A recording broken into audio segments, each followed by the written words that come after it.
Et le plan, comment on l'utilise pour se déplacer? En voilà une bonne question. Comment ferait Ninon pour faire une chasse au trésor dans sa classe? Ou bien pour rejoindre la classe de Driss? Ou rentrer chez elle? Là encore, nous pouvons nous servir de notre outil miracle, le plan. En donnant le plan de sa classe à ses camarades, Ninon pourrait les aider à trouver le trésor caché. Elle n'aurait qu'à indiquer l'itinéraire à réaliser afin qu'ils se déplacent dans la bonne direction, tout en se basant sur les repères précis du plan de classe.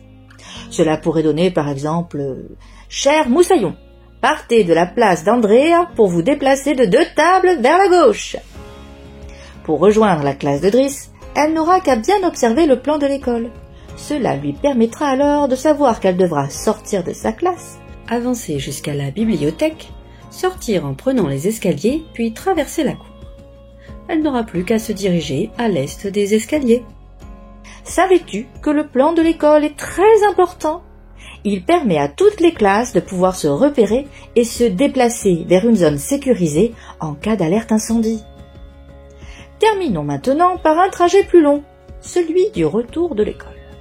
Pour cela, Ninon se servira du plan de son quartier pour élaborer un itinéraire qui lui permettra de rentrer chez elle le plus rapidement possible.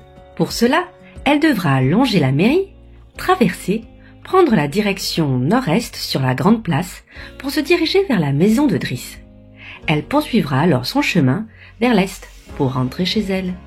Sais-tu que certains plans disposent d'une grille avec des lettres et des chiffres pour faciliter le repérage?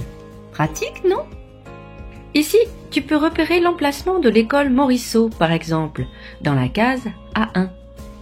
Imagine que tu souhaites te rendre aux toilettes publiques. Quelle direction prendrais-tu? Pour le savoir, tu dois te positionner sur le plan comme si tu y étais vraiment. Hop, te voilà qui apparaît devant l'école. Tu avanceras tout droit en direction du parc à chiens. Arrivé au bout de la rue, tu tourneras à droite pour descendre dans la rue Edmé-Perrier. Tu n'auras plus qu'à avancer tout droit jusqu'aux toilettes qui seront sur ta gauche. Retrouvez-nous pour en savoir plus sur Questionner le monde en téléchargeant la séquence complète disponible avec cette vidéo et correspondant à votre niveau de classe. Vous trouverez la fiche de préparation, un quiz, une fiche d'exercice pour vos élèves, la trace écrite et une évaluation. Utilisez les liens dans la description ou directement sur le site passeeducation.fr.